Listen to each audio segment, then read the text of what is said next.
Hey everyone, our next speaker is a near and dear friend. She lives just miles away from my hometown. Her name is Debbie Sluice, and she is the founder of Dare to Declare. She's a coach, a trainer, a speaker, and she specializes in helping people expand their brain's potential to see what is possible for their future with vision boards.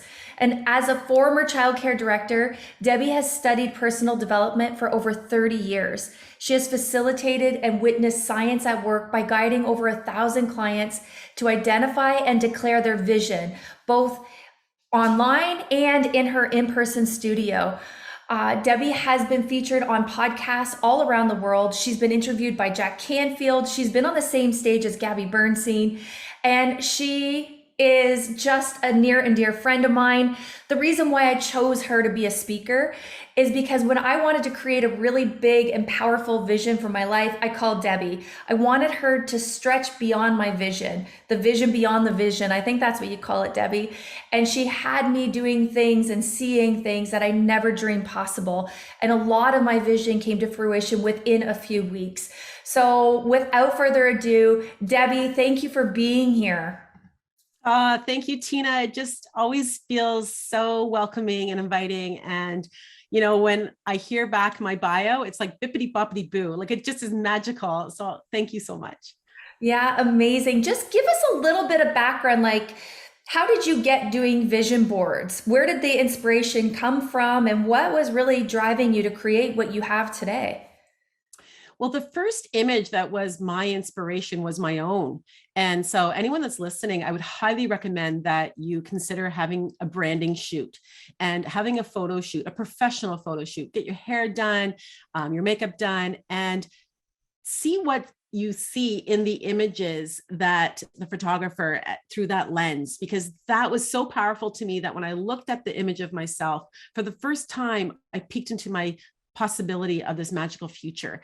And I was like, she's a rock star. That girl's going places. That was 5 years ago. And it's like pulling back the curtain, when you're on stage and you kind of look out to the audience and you see, it's like, oh, wow, look what's there. And so that was my really first inspiration, was my own image. And I wanted other women to experience that as well. And so I started to delve in and research the power of images. And I came across like the law of attraction brought in vision boards across my Facebook news feed. I'd never really heard of them before. And then they started to show up everywhere, like Oprah and Ellen and other celebrities were talking about their vision boards. And I'm like, what is this? So that was where I, started to research. And then I created my own curriculum with the help, you said in my bio. Jack Canfield was a really big inspiration with The Secret, that movie, The Secret. And I just knew that I wanted to support people to create a future, a today for possibility.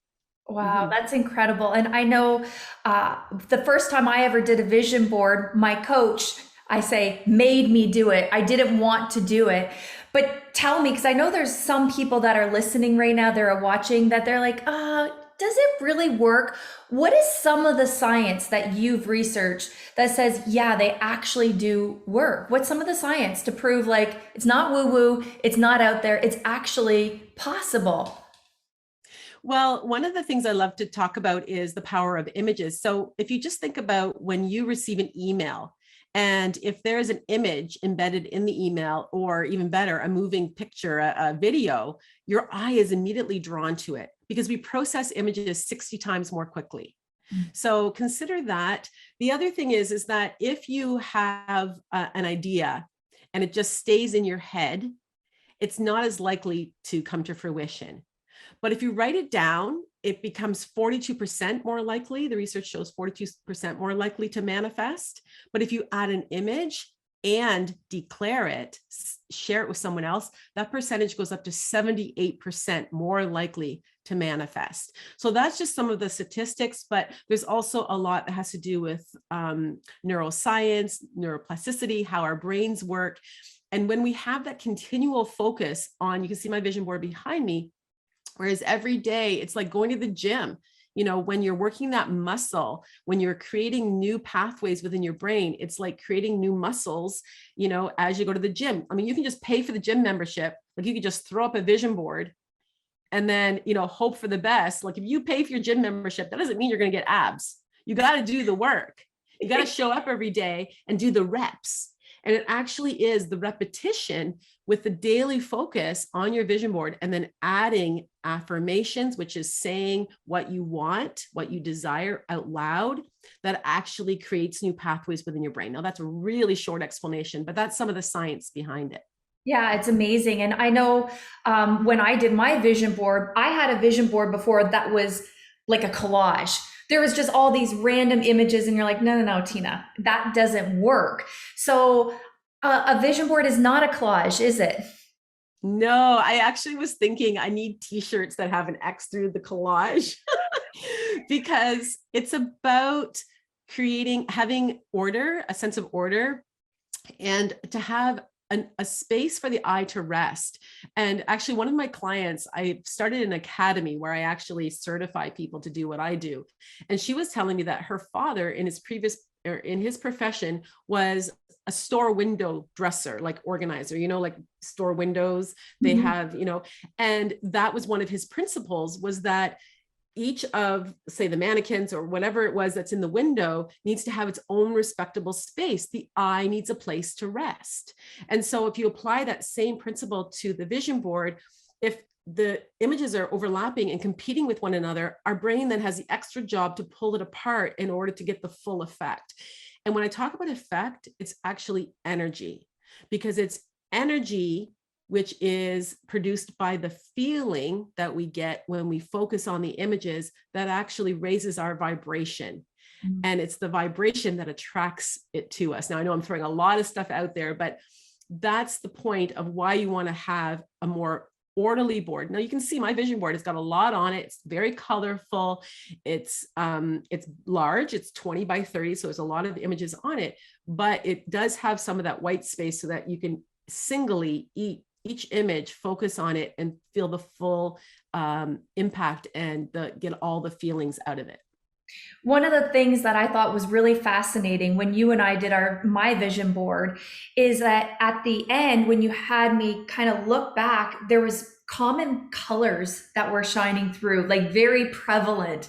Tell us a little bit about, I mean, I don't want to give any trade secrets away, but like, can you just speak a little bit about that theory? Because that was mind blowing. It was something that I had never experienced at any other vision board workshop or working with anybody else. But tell me that theory a little bit about the colors.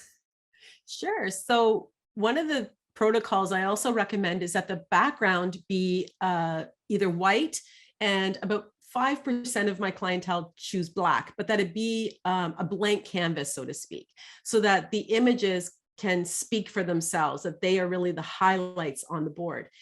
Because once you have the compilation of the board put together and all the images are glued, that's another protocol rather than pinned, glued to the board, when you stand back, and even if you kind of squint, but just look at what is the common color that pops out at you.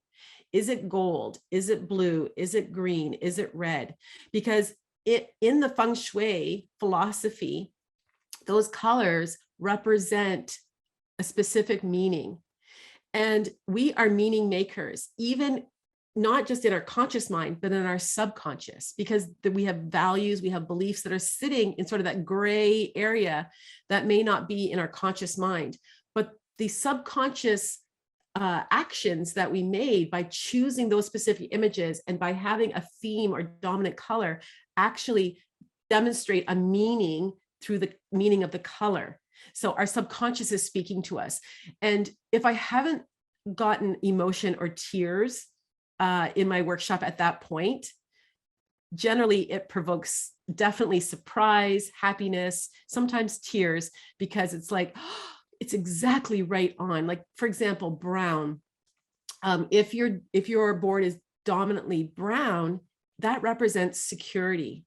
So it may be someone who's seeking security. Maybe they're in a place in their life where it's just been all upheaval. Maybe they've gone through, marriage situation or their work, and they're just needing to sort of calm the chaos and find security. And so, it's just interesting how you might on a conscious level think, well, this is what I want, but the subconscious is really speaking very clearly through that color choice. Yeah, I mean, it was mind blowing for me because my last vision board, right, just for example, was a lot of blues. And I don't remember what blue represents, but I remember reading the description like that is a reflection of my life back then. And then I remember when had to choose another color, it was like between white and, I was doing a little mini vision board, so I had to pick a color backdrop, and there was a choice between white or pink, and I picked up the pink, and I said, no, I'm not ready for pink yet, I'm going to go with white. And white was clarity, it was conciseness, it was like this, this description.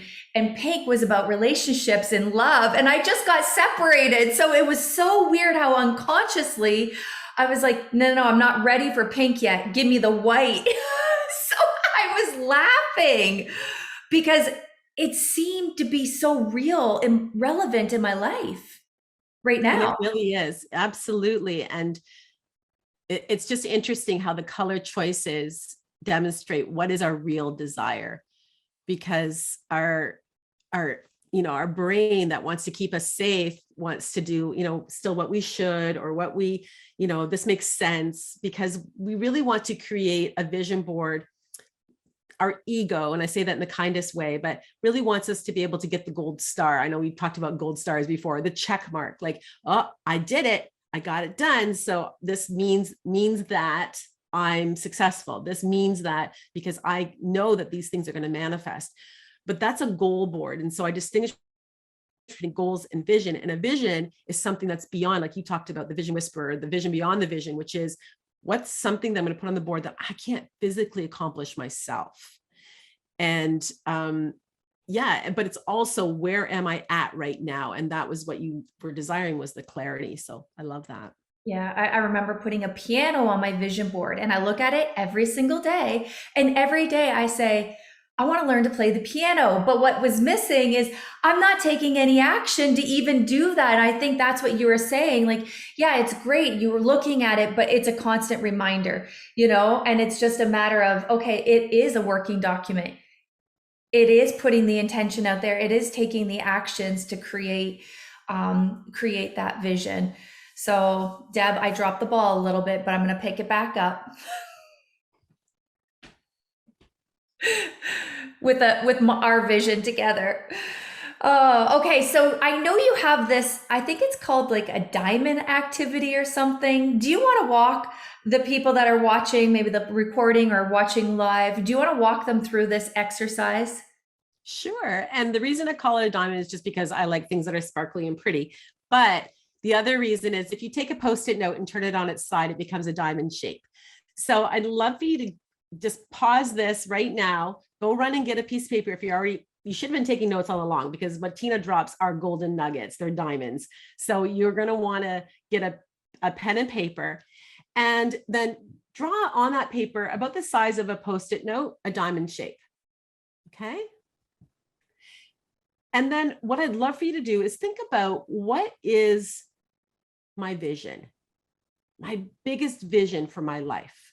And one of the things I also encourage my participants to do is not just think about their vision as a vision board, as in work, but to all areas of your life, like my relationships, like Tina was talking about, where do I want to volunteer? So think about what's my vision for my life, and then thinking about, that all together, or maybe just one of the areas. Write it down right here using only 1 or 2 words. So think of this like Twitter, where you've only got a little bit of characters to be able to represent that vision. Using 1 or 2 words, write in your vision on the top. Okay. So you might want to pause this video as you're going through this. But the next step is, I want you to write down here, how do you want to feel when that vision manifests? So when it comes to fruition, what's that going to feel like? So use 1 or 2 words at the most to describe that feeling. All right. Then the last part is really where the rubber's going to hit the road. And you might balk at this, but I just work through this. I'm challenging you to do this.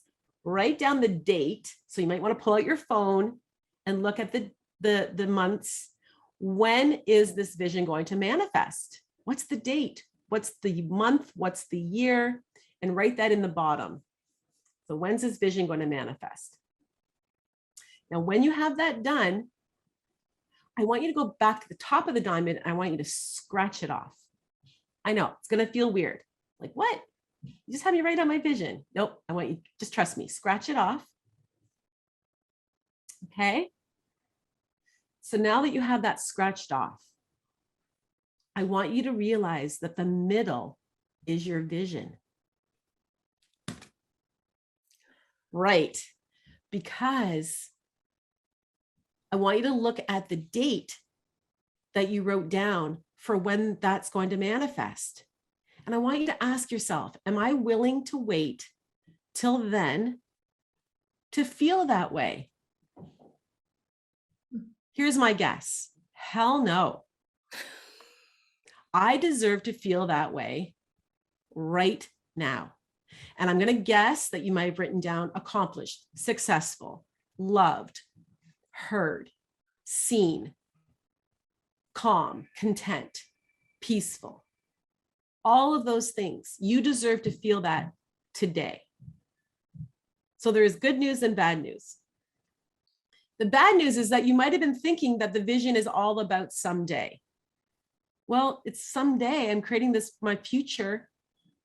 The good news is that you get to create that today by stepping into what Tina was talking about earlier, action. So law of attraction has the word action embedded right in it. Now, how do you invite that in? You start to create bite-sized goals. So that's why I've distinguished between a goal board and a vision board. So your goals are something that you can create, that you can start today. So knowing that this is your big vision, who do you get to talk to? Who do you get to, maybe you want to journal about? Who do you want to email? What post do you want to make on Facebook? Something that's leading you towards that bigger vision and having those little small goals. Because trust me, when you put out that post or you talk to that person and then you stop to celebrate, you're going to invite those same feelings of accomplishment, success, peace, gratitude, whatever it is that you wanted to feel. And you're already living and stepping into that beautiful vision. I love that. That is so powerful. And it really reminds me of when I was sharing my vision with you, Deb. And I don't know if you remember this, but I said, you know what, Deb? One day I'm going to buy a Cadillac Escalade.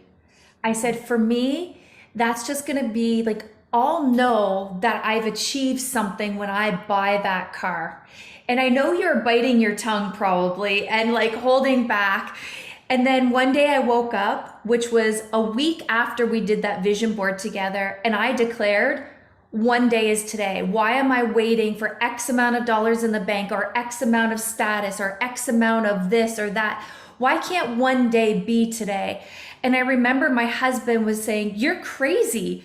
Why would you go and buy an expensive car that's going to sit in the driveway? You work from home. My in-laws were saying, why would you do that? That's a lot of money just to have a car. And everybody around me was like, you don't need that. Why do you? And I thought, I don't need it, but I want it. And why can't I have what I want? What is stopping me? Is it money? Is it fear? Fear of what people are going to think? And I remember I walked into the dealership and I said, I want a Cadillac Escalade. And I picked one out and he ended up driving to my house with the one. And I said, yep, that's it. That's my car. And I said, what's next? And he's like, well, do you want your husband to come home and you want to talk it through? And I said, no, I'm buying this for me. I don't need anyone's permission. And I said, I'll sign the papers right now. How much money do you need for a down deposit? What do you need? A credit check? And I bought the car that day. And I remember getting what I wanted. And even after I had it, there was still a lot of people, oh, look at you with your fancy car. Oh, there was a lot of like negativity around me. And that opened up a door to, do I really want these people in my life? And then it just created this ripple of who I get to be today. And that didn't come easy, right, guys? Like when you're stepping into a vision that's really bold and unconstrained and you really declare what you want, I just say go for it. And that's what Debbie did with me. That's what she helped me to see. You want to write the book? Go for it. You want to be on big stages? Go for it. You want the car? Go for it. Declare you get to have whatever you want in your life. So Debbie, like, thank you seriously from the bottom of my heart for giving me the courage to just go after what I want. Amazing. And something that I picked up on that I just don't want your listeners or viewers to miss is who you surround yourself with.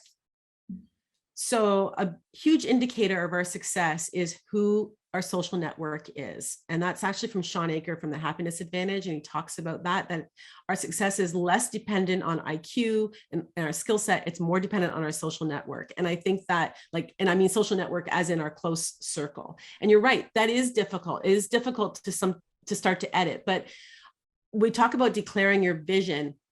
And I'm also I talk to my clients about being discreet and to discern who deserves to hear their vision. Only those that are as excited about it as they are. So if you feel there's going to be judgment, like you had criticism, questioning, in a way that's not constructive, that helps you rise. So I think about like Brené Brown talks about the people that are in the stands and people that aren't on the court or in the arena.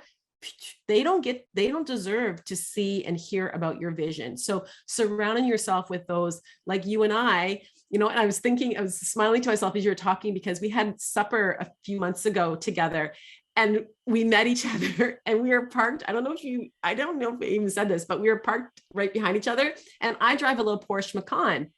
And so like crazy saying I manifested this Porsche, and like, there you are with your white Escalade. And I'm like, my Porsche is parked behind. But you know what the thing is that we are showing up and coming as we will be. So it's like, are we ahead of even our vision? No, we're exactly where we're supposed to be, but we are deciding that it's not about someday, it's about today. And it just made me grin when I pulled in, or I saw our cars like parked together, because we're embodying that, coming as you will be. Yeah, and I think, this is the intention of this summit too, is to reclaim your feminine power. Reclaiming your power is about tapping into your wants, your needs, and your desires, and having the courage to go after it. Maybe it's a car, maybe it's a new house, maybe it's a new partnership, maybe it's a new business, maybe it's a new job, whatever that is for you. If there's something holding you back, I'm going to use your words, dare to declare that this is what I want, because once you put it out there, you speak those words, they're already in motion. So it's so important, because otherwise you always feel like that tinkering inside, like there's something missing. Yeah, there is, you and your power. That's what's missing. But the only person that can give you what's missing is you.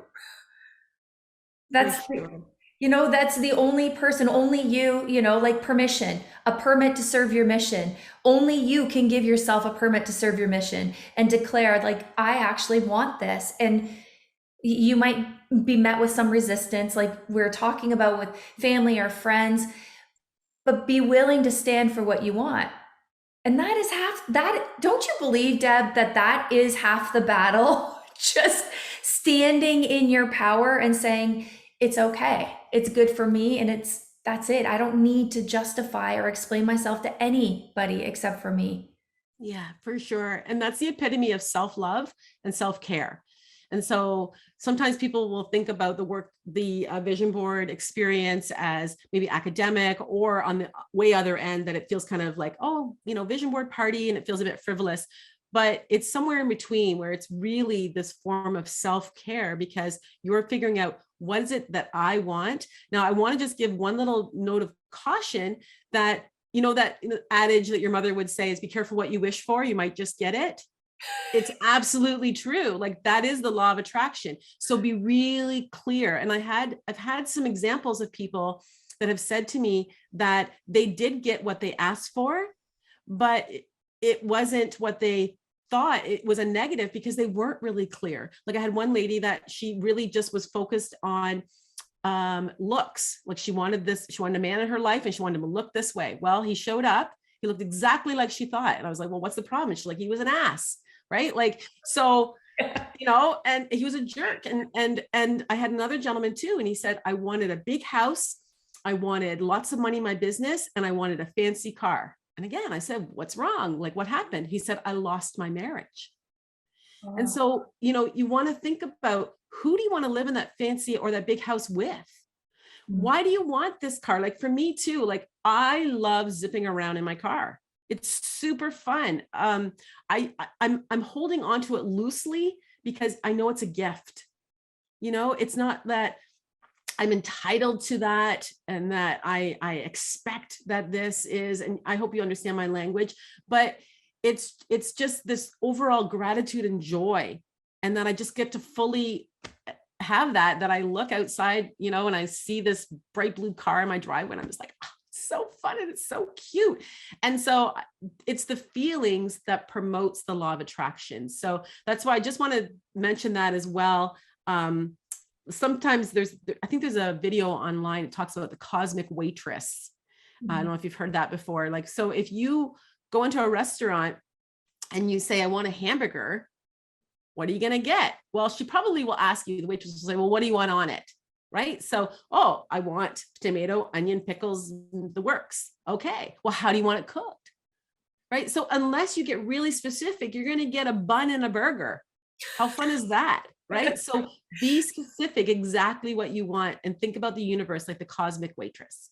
Oh, that's a beautiful visual. Well, Deb, thank you so much. I know that you have like a freebie for the people that are watching. Can you share with us what that is, what you're giving to the people that have registered for this event? Yeah. So if you're interested in doing a vision board, I actually have it packaged really simply in a little e-guide. And it is 5 steps to create a powerful vision board. And it's on the front page of my website. So if you go to dare2declare.com or my name, debbiesluice.com, you'll see on the front page there is the e-guide that you can connect right there and have it downloaded. That is so awesome. Like, thank you so much for giving that away, because that was my next question. Because there is a method to creating a vision board. It's not just putting visuals up. So this is a very generous gift that you're giving to people that, maybe you want to do it with yourself or your friends, and, learn more about Debbie, learn more about the vision board workshops that she has. I went to a vision board party. It was a mix of like the vision and the social and creating and all of that great stuff. So Debbie, any final words to the audience, to those that are listening right now, about vision boards or Dare to Declare? Well, I think when you're talking about feminine empowerment, most people think about a vision board like, what do I want to have? What do I need to do to have that stuff? And then I'm going to be happy. And I would encourage you to flip it on its head and start with the being. Who do I get to be? And dream big. Like, what does she do? How does she spend her weekends? How is she with her friends? How is she with her family? How is she being loved? All of that gets to be your vision. So start with your being, then the doing, which is the goals that we talked about, those small goals, and then the abundance will show up. Beautiful. I love that. Well, thank you, Debbie. Thank all of you for watching. And yeah, we're going to get to our next speaker right now. Bye, guys.